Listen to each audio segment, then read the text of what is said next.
Hola, mi nombre es Jesús Alejandro Ramírez Gómez y estoy cursando la maestría de ordenamiento territorial en la Universidad UCENS. En esta ocasión me tocó hacer una presentación de la unidad 2 que trata acerca de la información geográfica. En los sistemas de información geográfica, SIG, los datos son necesarios para la visualización, para el análisis y para dar sentido a la tecnología.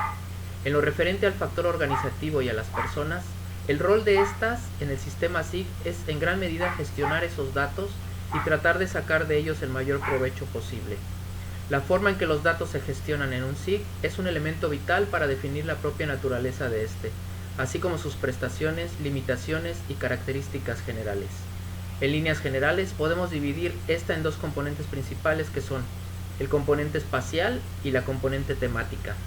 La componente espacial hace referencia a la posición dentro de un sistema de referencia establecido. Esta componente es la que hace que la información pueda calificarse como geográfica, ya que sin ella no se tiene una localización. La componente espacial responde a la pregunta ¿dónde? Por su parte, la componente temática responde a la pregunta ¿qué?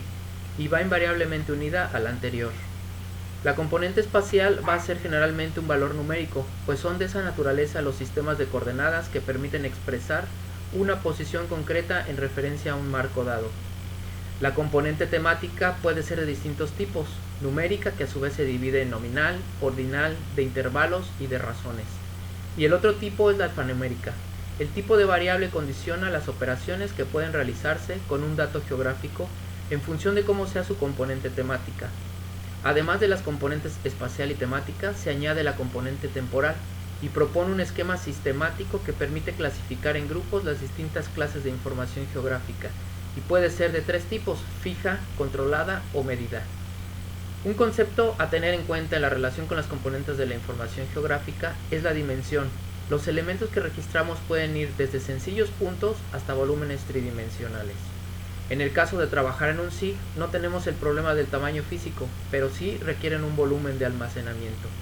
En el caso de un SIG, es el usuario el que decide la escala de representación y esta será la misma para todos los datos que se visualicen.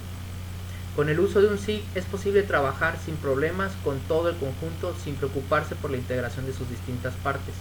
No es necesario preocuparse por la integración a la hora de visualizar y gestionar los datos, pero sí a la hora de analizarlos u obtener resultados a partir de ellos. La información geográfica se divide horizontal y verticalmente y las unidades mediante las que incorporamos esta información a un SIG se conocen como capas y son uno de los elementos primordiales en la estructura de manejo de datos de todo SIG. El trabajo con capas hace más transparente la gestión de la información geográfica. Esto permite una mejor integración de distintos datos y es la base para muchas operaciones. Estos son algunos de los elementos con los que trabaja un SIG. Muchas gracias, espero que este aporte sea de utilidad.